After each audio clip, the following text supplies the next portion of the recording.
pessoal, sejam bem-vindos ao Chá das Penélopes. Hoje nós vamos falar sobre um super especial. Vamos lá, vamos lá.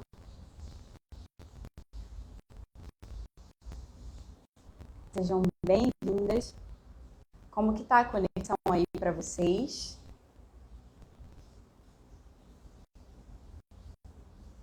Hoje é um dia muito especial, a gente está se preparando para o Natal, então a gente decidiu falar sobre esse filme delicioso, né? É um dos clássicos do Natal, o filme A Felicidade Não Se Compra.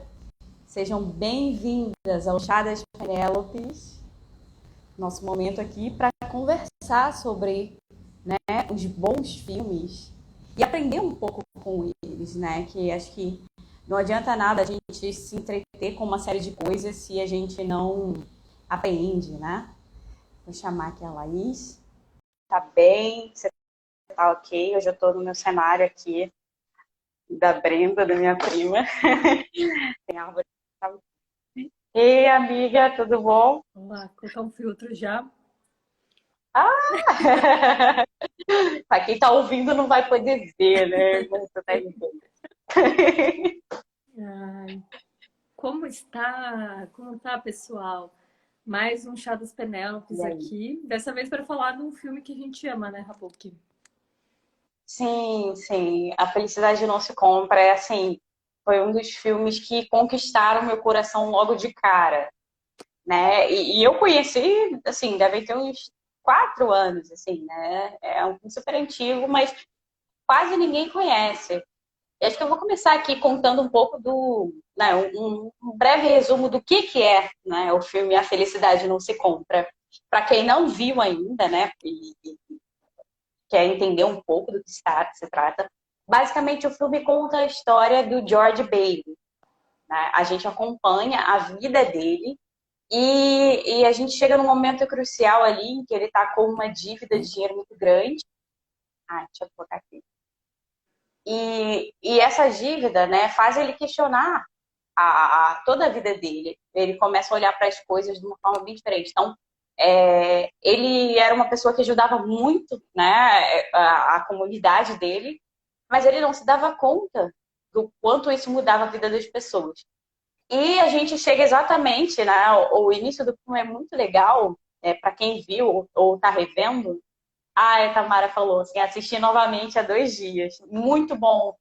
O início do filme ele já pressupõe ali a generosidade do George e a dificuldade ali que ele está passando, né? O início do filme são as pessoas pedindo por um George Bailey, você fica, meu Deus, mas quem é essa pessoa?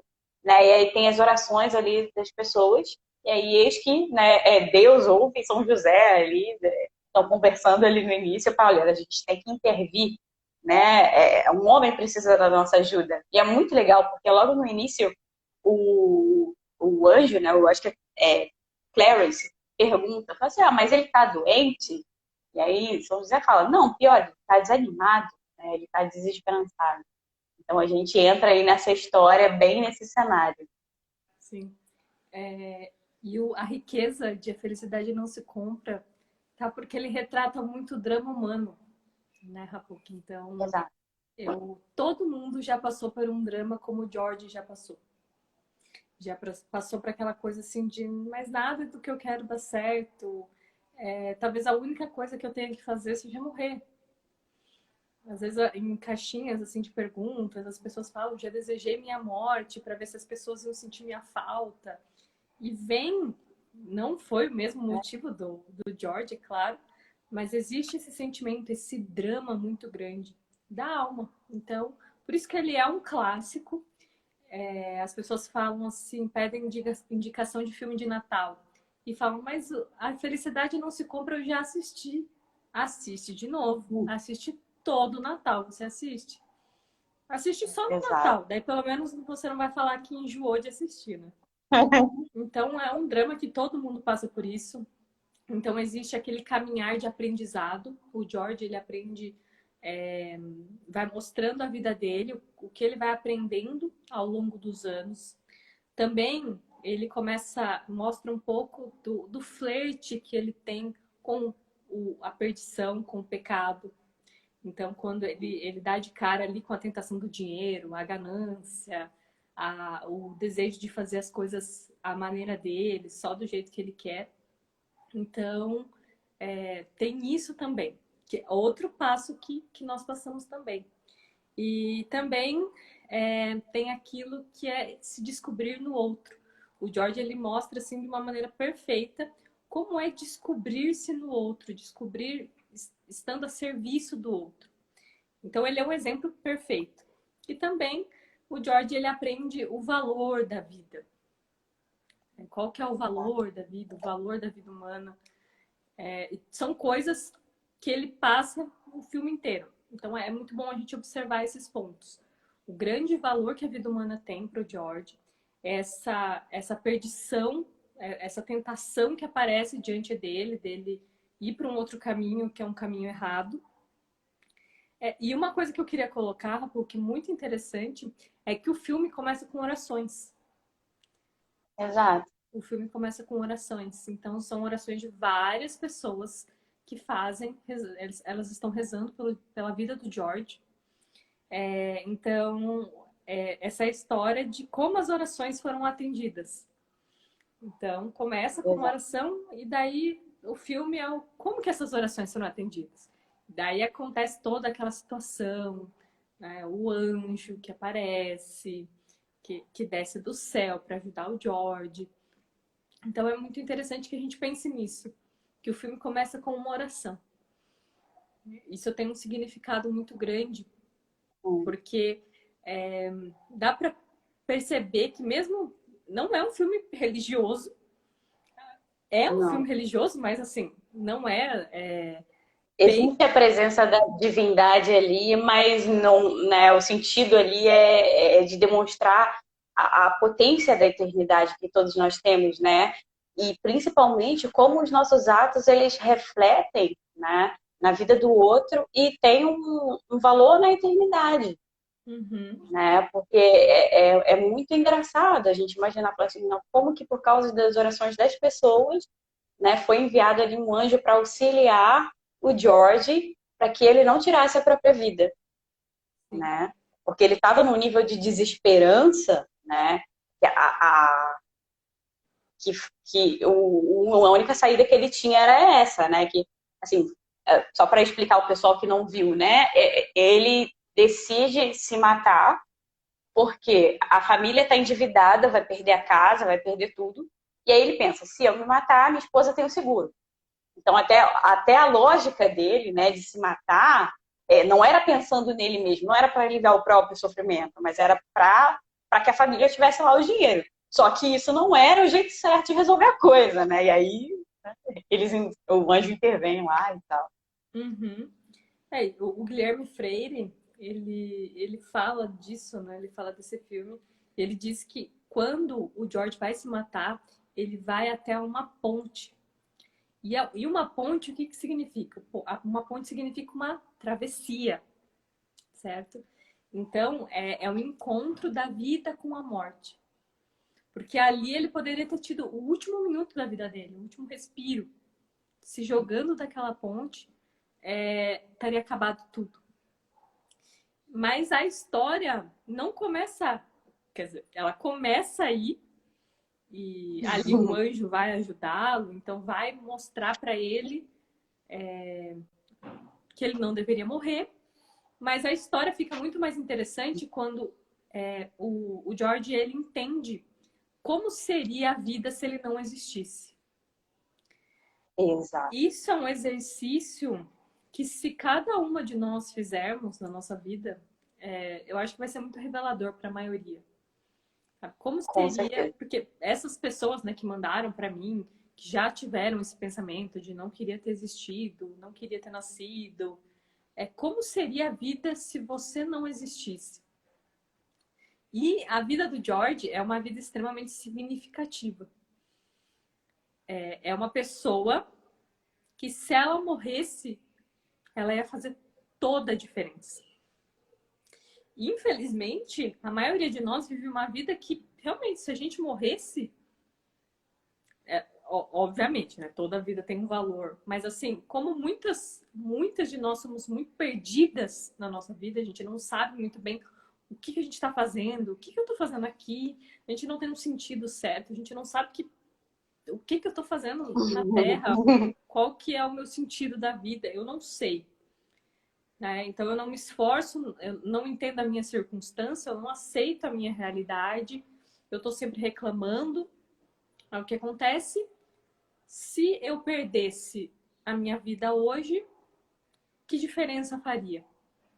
Sabe? E às vezes faria diferença, mas não da forma que poderia fazer. Todo ser humano ele foi feito para ser algo. Tá? E a gente precisa lutar para ser esse algo que fomos feitos para ser. Não é o que a gente quer, é o que nós fomos feitos para ser. E o George é esse exemplo perfeito de um homem que ele veio e fez tudo o que era para ele fazer, não o que ele queria fazer. Quem assistiu o filme vai notar isso. O George nunca fez o que ele queria. Ele nunca fez o que ele queria. Mas nunca. Às vezes as pessoas chegam perdidas assim, mas eu queria isso, eu queria trabalhar em tal coisa, eu queria casar a tal época, eu queria ter filhos, eu queria ter um outro emprego, eu queria... Tá, mas qual que é a tua missão? O que Deus está pedindo para você agora? E o George é esse exemplo de pessoa que ele fez tudo o que ele precisava fazer agora. A minha circunstância é essa. Qual que é o meu serviço? O que eu preciso fazer? É isso, isso, isso, isso. Então, o que acontece? Como o George ele não perdia tanto tempo devaneando, ele tinha pouquinho tempo para sonhar, né? Para ficar pensando em um milhão de coisas. Isso já era algo... Quando ele parava para sonhar, acontecia alguma coisa que fazia ele ir para ação. E assim, só uma pausa assim para quem está assistindo. A gente vai falar da Mary mais para frente e vai ser bem interessante porque a gente vai ver a diferença do masculino e do feminino, tá? Qual é o papel de uma mulher e qual é o papel de um homem? E nesse caso a gente pode ver, o George é esse exemplo de papel masculino. Ele não tinha tempo para ficar pensando em muita coisa. Ele ia lá e fazia. É o ato, é o fazer. E a Mary, ela já tinha o papel do feminino. O perfeito papel feminino. É o papel da espera, da aceitação, da receptividade. Certo? Então, enquanto o George fazia coisas, a Mary recebia essas coisas. Ela aceitava essas coisas. E aceitava com amor. E o George, do mesmo jeito, quando ele praticava os seus atos, ele praticava os seus atos com amor. Não como uma obrigação. Não com cara feia. Né? Às vezes ele fazia umas caras feias, mas... O George e a Mary, eles são demais, assim, porque eles mostram que, cara, assim, vão ter momentos na nossa vida em que a gente vai ficar meio perdido, né? Só que se você tem esse esforço de identificar na tua realidade o que é o melhor que eu posso fazer agora, né? E aí, quando a gente vai vendo aquelas cenas, né, que são mostradas para o anjo e para nós, a gente sempre fica no papel ali do anjo, né? Observando a história. Ah, esse é o George, aquela criança ali que salvou o irmão, né? E todas aquelas cenas de salvar o irmão, de ajudar o farmacêutico, né? A não envenenar a senhora. Enfim, todas aquelas cenas pontuais, o George ele olhou para a realidade e ele identificou qual é o melhor que eu posso fazer agora, né? O que é bom, né? O que é necessário fazer agora. E aí, quando ele está mais velho, a gente percebe os sonhos dele, né? De expedições e tudo mais. Mas ele precisou abrir mão, né? Daquelas ideias e colocar os pés na realidade e lidar com o que ele tinha, né? Então, esse tipo de olhar para as coisas, olha, qual é o melhor que eu posso fazer agora? não é o que eu quero, sabe? E a gente sempre quer muito, sempre quer tudo, né? Principalmente hoje em dia, que a gente tem muita facilidade em alcançar as coisas. A gente vive num tempo de abundância. Então a gente cria essa ilusão de que, nossa, eu preciso ter tudo, eu não posso escolher. A gente tem esse medo de escolher um caminho, né? E que, assim, se a gente não escolhe, alguém vai escolher por nós. E, no geral, não vai ser uma escolha tão boa. Então, é importante que a gente aprenda a olhar para as coisas como elas são e discernir, falar, olha, qual é a melhor coisa que eu posso fazer agora nessa situação? É isso? É isso. E você faz, né? E mesmo que você seja lesado, né? Mesmo que você sofra, que desde o início, os pontos ali que foram mostrados na vida do George são momentos em que ele, né, aos olhos humanos, materiais, ele se ferrou, né? Dizendo assim no português, claro. Pô, ficou surdo, levou uns tapas do farmacêutico, deixou de viajar, humanamente falando, fala, cara, que vida ruim, que vida ruim, né? E aí, quando a gente chega ali naquele ponto em que ele está endividado e ele começa a olhar para as coisas da casa e fala assim, nossa, essa casa velha, ele começa, né, é como se o espírito dele, aquele George da infância, fosse ficando meio embotado, né? E aí que surge a desesperança, né? A desesperança, ela é o quê? Ela é essa falta, é, é meio que uma falta de fé no futuro, no final das contas, porque você não enxerga mais saída. E no caso dele, ele chegou realmente ao ponto de pensar o suicídio. Então, mas é muito curioso, né? Como que foi necessário, né, para restabelecer essa esperança dele, foi necessário, né, o que ela já falou, mostrar para ele como seria a vida das outras pessoas sem ele. E a gente fazer esse tipo de esforço imaginativo, de assim, olha, a vida dos meus pais seria uma vida infeliz, né? Quantas pessoas deixariam de receber um bem, né?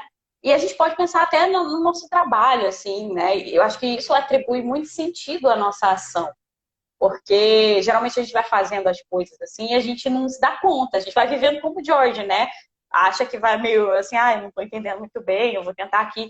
Mas quando a gente para pensar e refletir a respeito da nossa vida, dos pontos que marcaram, né, que forjaram o nosso caráter, daquela tentação ali, ou de algo que você errou, né, que você sabia que não deveria ter seguido por aquele caminho, enfim, esse tipo de reflexão, né, eu acho que na véspera do Natal é algo assim que, querendo ou não, sempre corre nas nossas veias, né? Como se fosse assim, bateu dezembro, desce uma nuvem assim de nossa, né? Então é Natal, e o que você fez? A gente é levado a pensar nisso. A gente é levado a pensar, caramba, o ano passou, e o que eu fiz? Né? Eu realmente fiz as melhores escolhas. Só que esse momento ele não é para ser um momento assim sofrido, da gente ficar com aquela cara de vítima, não, é da gente se avaliar, né, e retificar, né, de fato, e tentar enxergar esses pontos de esperança ali, de que, nossa, né, isso daqui que eu fiz foi bom para aquela pessoa, né, e eu experimentei um tipo de felicidade ali, Uhum. né? Sim, isso me leva a pensar, né, na desesperança que afeta a vida do George. E pensar que isso afeta a vida de tantas pessoas. Tantas pessoas são movidas pela desesperança, movidas pela tristeza. O Jorge não era um homem triste, mas você vê que ele fez tudo que ele pôde durante a vida dele para servir, para se doar pelos outros. Só que chega num ponto que a desesperança vem muito forte. E chega um Uhum. ponto que ele não consegue lutar mais contra. Hoje seria como uma depressão ou algo assim, né? Que ele sofreu ali naquele momento. Algo muito forte que ele não conseguiria. Tanto que teve que descer um anjo ali para cuidar dele. Porque senão, sozinho, parecia que ele realmente não conseguiria. Então, um problema muito grande é você deixar fazer isso dominar você. Então, a desesperança a gente tem que ir cortando rápido, logo, na nossa vida, certo? Então, ao perceber um mínimo sinal de desesperança no nosso coração. E geralmente, eu tô falando nos stories sobre a ira, né? Agora, para quem estiver online, né? Para quem estiver assistindo ao vivo. Mas quando eu falei sobre a ira, eu ainda não entrei no assunto da reclamação. E a reclamação é como um óculos que faz a gente ver as coisas somente pelo lado negativo, certo? Então, ele chegou num ponto que ele só via dessa maneira. Ele só conseguia ver o lado negativo. Ele não conseguia mais ver nada positivo acontecendo, certo? Então, quando a gente percebe esse movimento no nosso coração de reclamação, cara feia, vontade ficar reclamando de tudo, vontade de, sabe, de praguejar. E é assim que acontece com ele, né? Vai meio que as coisas vão fugindo, né, da expectativa dele, e aí ele começa a ver defeito em tudo, na casa. Sim, sim. Então, é bem interessante isso, como a gente precisa notar esses movimentos nossos.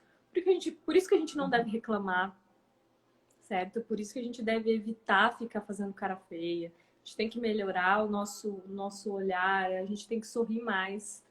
Por quê? Para não abrir espaço para depressão, para não abrir espaço para ansiedade. Porque geralmente começa sempre assim. A pessoa que fala assim, eu sofro de ansiedade, ou sofro de até uma depressão mais leve, né? Não a que já está num nível avançado, que não tem. A ansiedade e a depressão, né? Elas têm que ser tratadas por um médico. Mas até chegar àquele ponto, geralmente começou em algo pequeno. Em um problema pequeno que estava acontecendo na vida da pessoa. É lógico que doenças assim, elas têm outros fatores, que são vitaminas, necessidade de vitaminas, certos maus hábitos perpetuados. Mas a gente se fecha quando a gente começa a reclamar. Quando a gente fecha a cara. Então, se eu deixo de sorrir, se eu deixo de olhar o lado bom das coisas. E é muito triste você estar perto de uma pessoa que só reclama. É horrível. Nossa, Rapo, que é horrível, é horrível. Ela te suga, né? Tipo um dementador. Quem viu Harry Potter. E a pessoa não percebe mais. Por isso que quem tá aqui na live, quem tá ouvindo o podcast, deve examinar o seu próprio coração e ver esses sinais que começam a nascer. Né? Assista ali o filme, veja como é a vida do George. E assim, o que eu vejo ali no George é que ele sempre fez o que ele precisava fazer, só que ele nunca transcendia muito, ele não entendia muito bem por que ele estava. Ele só fazia. Né? Era algo muito automático. E isso, né, é melhor do que nada, obviamente. Mas quando você faz isso consciente de que existe uma vontade maior, que existe um Deus que cuida de tudo, que existe uma providência que rege todas as coisas perfeitamente, você deixa de olhar aquilo de uma maneira mais negativa, assim, né? Eu queria algo e consegui outra coisa diferente. Era minha circunstância, era minha obrigação, tudo bem. Mas eu não vou olhar disso como uma forma negativa. Então, quando o George ele olha para a vida dele, ele vê esses aspectos negativos, muitas vezes, né? Acontecendo, de todas as vezes que ele deixou a vida um pouco de lado, a vida que ele queria, a vida que ele sonhava. Então ele foi abrindo espaço, ele abriu o coração dele para esse tipo de olhar negativo. Então a gente investigar esses sinais e lutar contra eles, certo? Então, porque assim, quando a gente está perto de uma pessoa que reclama muito, que a gente está perto de uma pessoa de mau humor, a gente percebe que isso é ruim. Mas quando é a gente não percebe. Quando a gente acha que tem razão, né? Aí pronto. Sim, então é muito importante a gente investigar no nosso coração quando isso está acontecendo.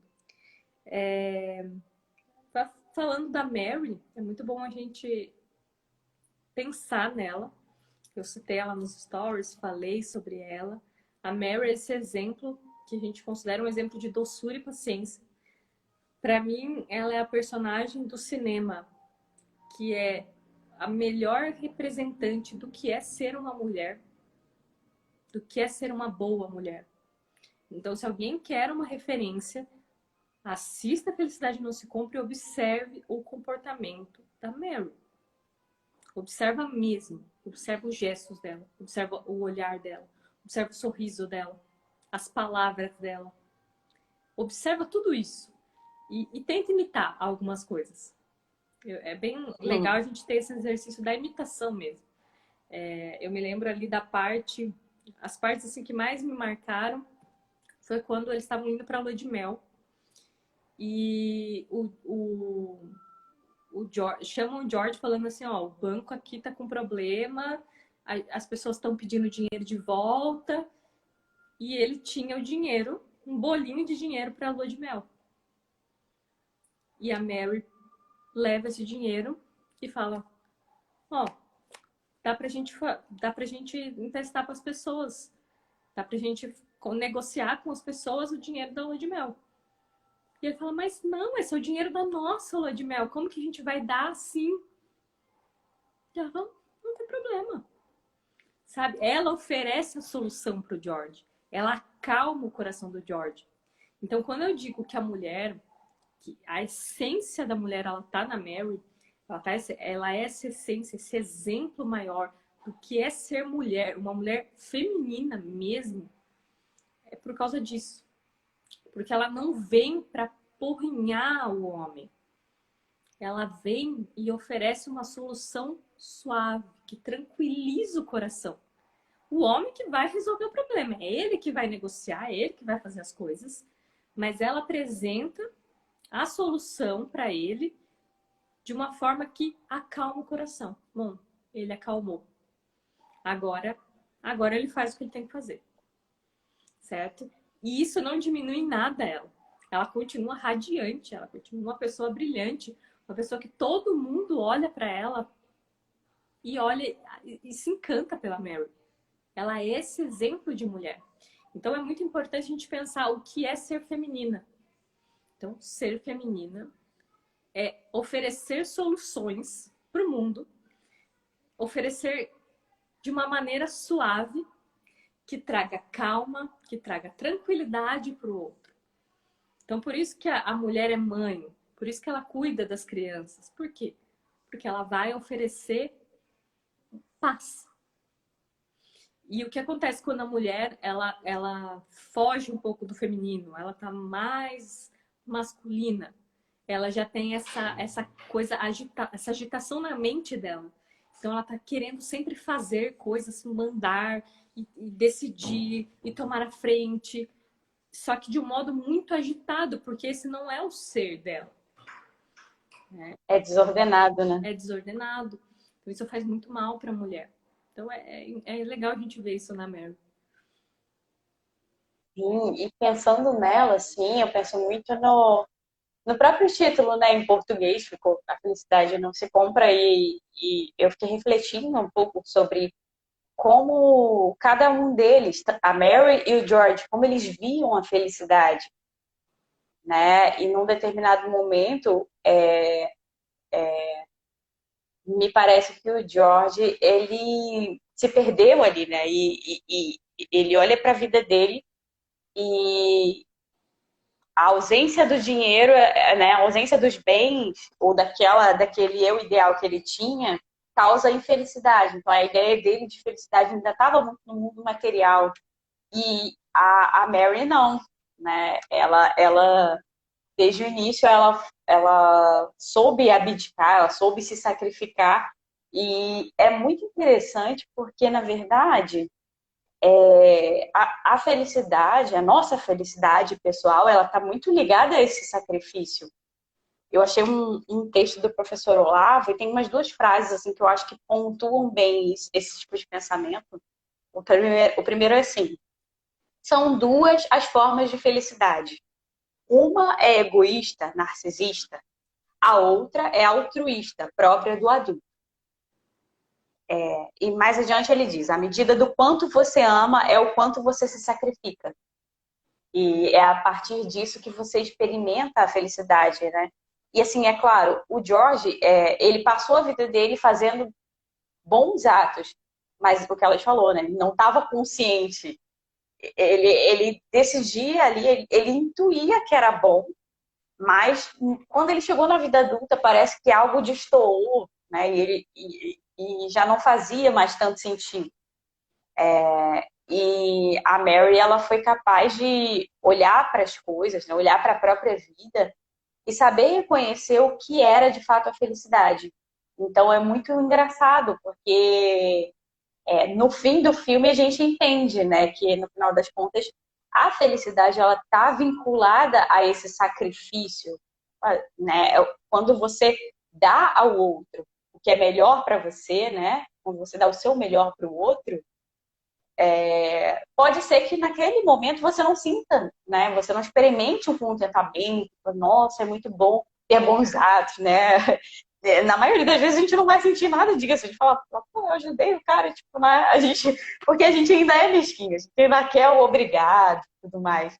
Mas a realização do ser humano, ela está sempre vinculada a isso, né? Nós somos um vetor para fora. A nossa vida, sempre que a gente está ensimismada, ela fica com um gosto muito ruim mesmo, né? E aí no filme mesmo a gente vê, né, como a vida das pessoas que viveram para si mesmas não tem um gosto bom, né? E é muito curioso quando a gente olha para Mary, porque a escolha, para mim, é a escolha dos dois, assim, dos dois atores. O Capra, ele caprichou, porque a afeição deles diante quando eles estão com raiva, ou quando eles, né, eles sentem uma alegria sincera, tudo ali flui muito bem. E traz pra gente, né, essa perspectiva, principalmente feminina, que hoje em dia pra gente é muito difícil, né? Principalmente em relação à espera e à doçura, são duas coisas assim que é tudo que a gente não foi ensinado a ser, né? A gente não tem paciência, a gente não quer esperar, a gente quer, eu quero a coisa já, resolvida aqui, né? Eu quero a minha rotina estabelecida e eu vou cumprir do jeito que a gente pensa assim. Só que a vida, ela não pode ser. As pessoas não são robôs, né? A nossa vida, ela não pode ser assim, fechada. E quando a gente olha para Mary, né, para toda aquela situação, para os momentos em que o George está estressado, cara, né, você ter alguém na tua casa que está estressado, que está reclamando, e você conseguir contornar aquilo de uma forma que, olha, né, existe algo ali dentro dele que está difícil, né? Você ter esse tipo de paciência com a fraqueza do outro, é algo que, assim, né, é algo que é difícil da gente conquistar, mas que a Mary mostra ali pra gente como que, com o silêncio, que é um silêncio não constrangedor, né? Não é um silêncio para causar constrangimento no outro. Não, é um silêncio, assim, reparador de, olha, as coisas vai dar tudo certo, né? E a postura dela é sempre essa. Você fala, meu Deus, o caos e essa mulher tá assim, né? A gente chega um momento que a gente fica falando, caramba, mas ela... E ela se mantém ali, né? Tranquila, plena. Por quê? Porque ela entendeu, né? Ou ela intuiu que a felicidade deles, né? Não, primeiro, não estava nas coisas materiais, né? E que em algum momento as coisas iam se resolver. Havia nela uma disposição de assim, olha, se isso está acontecendo, tem um motivo maior. Eu não estou entendendo agora, mas em algum momento a coisa vai se resolver.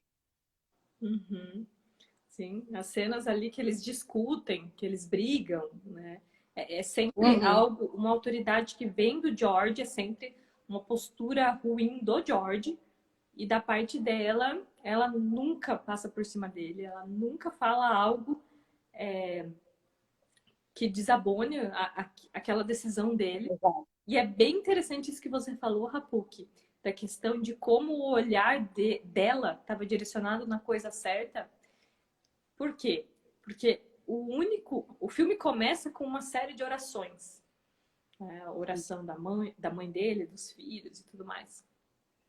Mas não veio do George. O George, ele não fez uma oração. Foram outras pessoas que ouviram, que fizeram uma oração, e aquela oração tocou na vida do George. Desculpa. Então, é muito interessante isso, esse poder da intercessão, de você pedir para outras pessoas, de você agir na vida de outras pessoas. Porque, assim, nosso coração, ele tá sempre fechado. A gente quer o que a gente quer. Eu quero isso. Certo? Então, a Mary pensou assim, como... Na verdade, todas as orações que a gente ouve no começo, talvez eu até procure para colocar nos stories, quando a gente ouve aquelas orações, são sempre orações de cuide do meu filho, George, cuide do papai. Exato. Sabe? Ele foi uma pessoa muito boa, que me ajudou. Uhum. Sempre assim. Sim, é sempre essa oração. É diferente da oração que normalmente a gente faz, que é a oração de Deus, eu quero tal coisa, eu preciso de tal coisa, me dê tal coisa. Eu queria isso, eu queria aquilo. Então, eles fazem uma oração de intercessão, que é essa oração para outras pessoas, porque essa pessoa, ela é boa, ou ela tem o potencial de ser boa. Então, é bem interessante como a gente vê esse movimento que acontece e que não parte do George. Então, a gente tem que sempre dar valor para a intercessão, para o valor da intercessão. E, por último, a gente poderia falar do Sr. Potter. O Sr. Potter, que é esse personagem... Eu botei Senhor Rico nos stories, né? Eu mandei por mensagem pra Laís, Senhor Rico. Senhor Rico. Sim. Então, o Sr. Potter era ele comprou a empresa do pai do... Ele queria comprar a cidade inteira. A intenção dele era comprar a cidade inteira. Tipo tio Patinhas, né? Uhum. Sempre tem essa figura. O Guilherme Freire, ele compara o George, o Sr. Potter, com o Sr. Scrooge, do livro do Conto de Natal. Ele diz que o Sr. Potter é o Scrooge que não teve uma redenção. Então, quem leu um conto de Natal, ou vai ler, né, que eu recomendei essa semana para as pessoas lerem nesse Natal, um conto de Natal conta a história de um senhor muito avarento, que é muito apegado ao dinheiro e que ele recebe a visita de 3 fantasmas. E esses fantasmas vão mostrar para ele como será a vida dele, como seria a vida dele, sabe? O passado, o presente. O Natal passado, o Natal presente e o Natal futuro. Acho que a maioria deve conhecer da época da Disney, né? Que a Disney fez, o clássico lá com Pateta. Tem também a outra com aquele ator famoso. Tem com o Jim Carrey. Esqueci o nome dele. É isso, Jim Carrey. Tem essa adaptação também, que eu acho que tá mais... foi essa que eu próxima coloquei. do livro. Foi essa que eu coloquei como... Legal. Porque eu acho que é bem interessante ver aquela adaptação. Tem dos Muppets, então tem várias. Os menorzinhos para as crianças, os Muppets. Legal. Eu já assisti também. Então, e daí mostra o Sr. Scrooge e como ali seria a vida dele. Só que ele percebe que ele não quer aquele tipo de vida e ele se redime e ele muda. Diferente do Sr. Potter. O Sr. Potter descobre, percebe que a vida dele é vazia, mas ele não tá nem aí. Sabe? Ele quer ganhar mais e mais e mais e mais.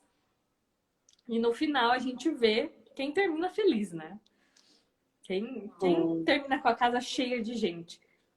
E o Sr. Potter provavelmente vai passar um Natal sozinho, contando dinheiro, contando notas. Exato. Né? Então, é essa visão de uma pessoa muito egoísta e de uma pessoa altruísta. Então, o Sr. Potter, ele é um representante de uma pessoa que ela só pensa nessa vida mundana. Então, nas paixões mais baixas, as coisas mais baixas de um ser humano é o Sr. Potter, o que ele deseja. Tudo aquilo. Tá? Então, quando a cidade nos sonhos, na vida sem o George Bale, o Sr. Potter comprou toda a cidade e transformou todos os comércios em lugares de coisas baixas, né? Então, só filmes ruins, a cidade dominada pela violência, tudo quando foi dominado ali pelo Sr. Potter. Então, o Sr. Potter, também uma frase aqui, ele vende seu futuro para ganhar um presente. E daí eu pensei assim, quantas vezes a gente não faz isso com a própria vida? A gente vende o futuro, então, bom, o futuro, depois eu penso nele, porque eu quero o meu presente. Eu quero um presente bom, eu quero uma vida tranquila, uma vida financeira tranquila, eu quero um namorado agora, eu quero casar agora, eu quero um bom emprego agora. E eu abro mão de valores que seriam muito mais importantes para minha formação, para minha vida, para ter coisas agora, para ter coisas com urgência, certo? Então, o Sr. Potter é esse exemplo. Então, quando vocês querem observar uma pessoa egoísta e o que acontece com uma pessoa que só pensa em si, observem o Sr. Potter. Isso é muito bom, né? Porque, em geral, a gente sempre pontua os heróis, né? As pessoas que viveram e que desejaram o bem, porque hoje em dia a gente tem escassez, né? Então, ter essas pessoas luminosas é muito importante, mas a gente também pode olhar, né? Aprender com os monstros. A gente pode olhar para as pessoas que desejaram e que fizeram coisas extremamente ruins e qual foi o fim delas, né? Acho que olhar para essas vidas e refletir a respeito dessas atitudes também é muito importante. Eu queria, Laís, tem uma frase do filme, eu não lembro exatamente em que momento ela acontece, mas que é uma frase assim que me marcou muito desde o início que eu vi e que eu venho sempre, né? Sempre que eu faço um exame assim anual sobre a minha vida, sobre o que eu estou fazendo, né? De fato, sobre o que ainda precisa mudar.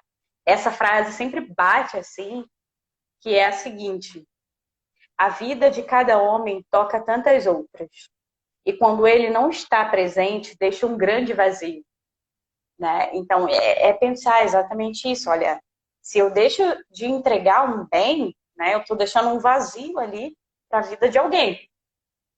Né? Ao passo em que, se eu estou presente, se eu estou olhando para a realidade, por mais que ela não seja, né, e ela nunca vai ser exatamente como a nossa imaginação, porque ela é a realidade, ela não é a nossa imaginação, né? Mas se a gente se entrega ali com doçura, né, com presença, com atenção amorosa, cara, a gente passa a realizar o que a gente veio fazer no mundo, né? É exatamente isso. Cada um de nós foi chamado à existência, não foi por acaso, sabe? Existe algo que todos nós precisamos realizar. Existe algo que cada um de nós tem que entregar ao mundo. E assim, eu, Rapuque, né, que nasci no Rio de Janeiro, do meu jeito, vou fazer um bem para aquela pessoa, um bem que outra pessoa não pode fazer. Por quê? Porque sempre que a gente age, né, sempre que a gente entrega alguma coisa para o mundo, tá indo a nossa marca pessoal ali, né? Então tá indo um pouco da gente ali. Então, o que é bom e que a gente entrega para o mundo, ninguém pode entregar.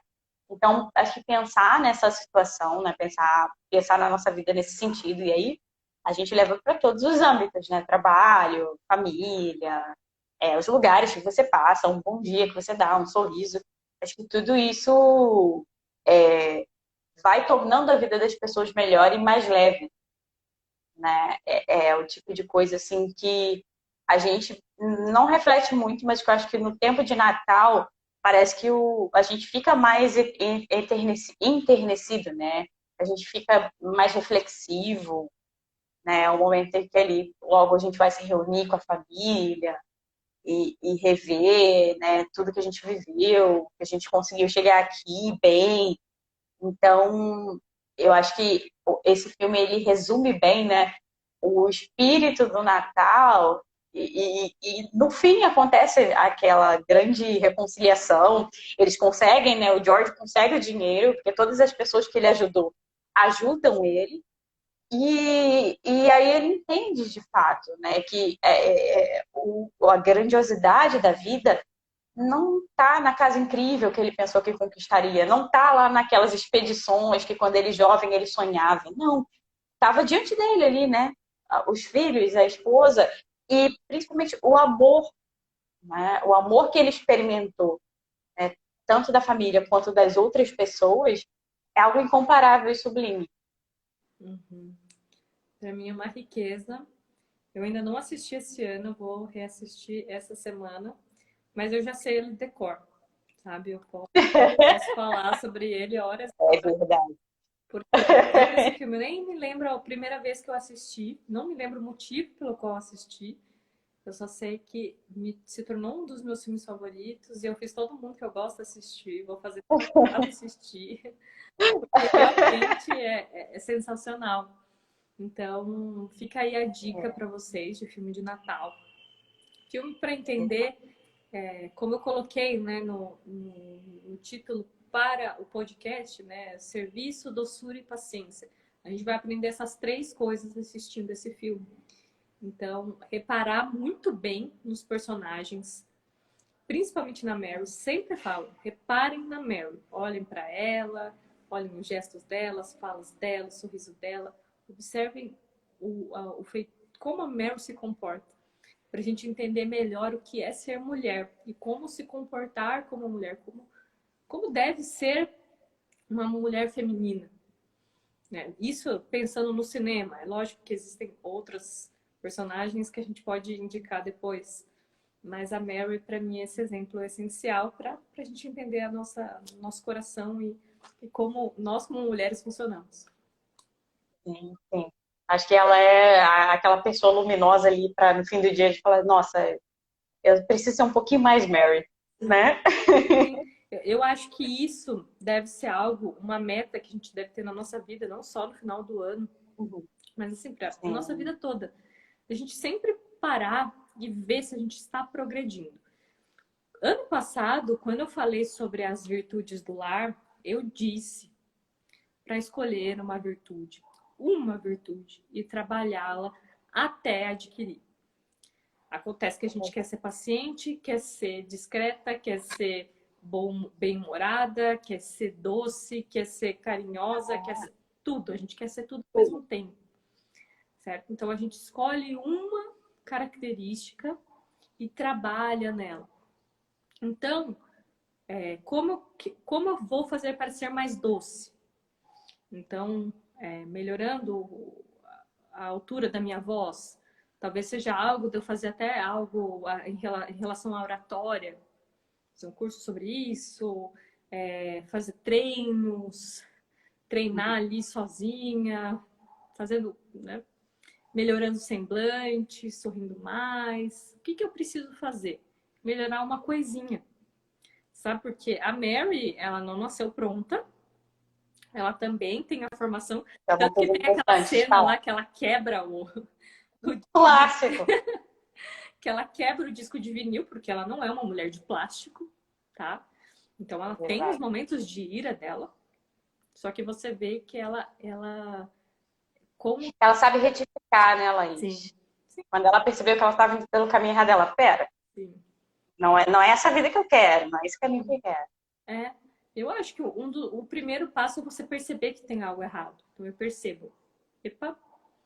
E daí toda vez que você faz, você percebe. Nossa, eu não deveria ter feito isso. Faz de novo, não deveria ter feito isso. Então, o que eu devo fazer? Porque esse é o problema. E a gente começar a olhar, então, mas qual deveria ser meu comportamento correto? Eu já sei que explodir é errado. Depois que eu explodo, eu percebo, nossa, isso é ruim. Qual deve ser o meu comportamento correto, então? O que eu devo fazer, então? Então, esses personagens da literatura, do cinema, vão ajudar se a gente não tem uma pessoa por perto. Porque quem conhece uma pessoa doce vai poder observar no dia a dia. Vai olhar e vai falar, nossa, essa situação aqui, ó, alguém foi grosseiro com ela. Como que essa pessoa agiu? O que ela fez? Será que ela respirou? Que às vezes é isso. A pessoa só respira. A pessoa fica quieta. A pessoa já sabe a maneira de falar para não deixar o outro mais nervoso. Ou para não ficar mais nervosa. Ela vai encontrando ela vai modulando o que é que ela deve fazer naquele momento. Então a Mary, ela já sabe disso. Então ela vê o George nervoso, ela já sabe como acalmá-lo, ela já sabe como falar com ele, ela já sabe, sabe? E assim, ela só protege os filhos. Ali naquele momento de ira do George, ela só quer proteger as crianças e ela não fica muito discutindo com ele e deixa ele fazer o que ele quiser, né? Mas é muito interessante isso, de perceber. Esse é o primeiro passo. Só que a gente não pode só perceber e continuar fazendo, porque daí você vê que é um vício mesmo, né? Se tornou um hábito, é explodir. Acontece qualquer coisa, meu Deus do céu, sabe? Então, se eu quero ser mais doce e mais paciente com a Mary, eu preciso trabalhar justamente isso. Trabalhar. Então, qual que deve ser minha postura? Se eu vejo algo que me irrita, talvez eu possa fugir de algo que me irrita. Eu percebo que aquilo me irrita, naquela hora eu não vou ver aquilo. Mas se é minha obrigação lidar com aquilo, qual a melhor forma de lidar? Às vezes é praguejando dentro da própria cabeça, mas pelo menos sem falar, sem verbalizar aquilo. Mas também modulando a voz, melhorando o timbre. E tudo isso vai ajudando a gente a se tornar um pouquinho mais Mary. Exato, exato. Essa é a nossa meta. Bem, então é isso, meninas. Eu espero que vocês tenham gostado, né, do nosso Chá das Penélopes. Vamos ver qual vai ser o próximo filme do ano que vem. Já estou ansiosa. E vejam, revejam. Acho que é um filme belíssimo para ver com toda a família. Sim, muito obrigada pelas ouvintes, pela participação de quem esteve aqui com a gente ao vivo. Nos vemos numa próxima. Mandem nas caixinhas, no direct, indicações dos próximos filmes para a gente falar. Tá? Isso aí. Um Um beijo, até mais. Até.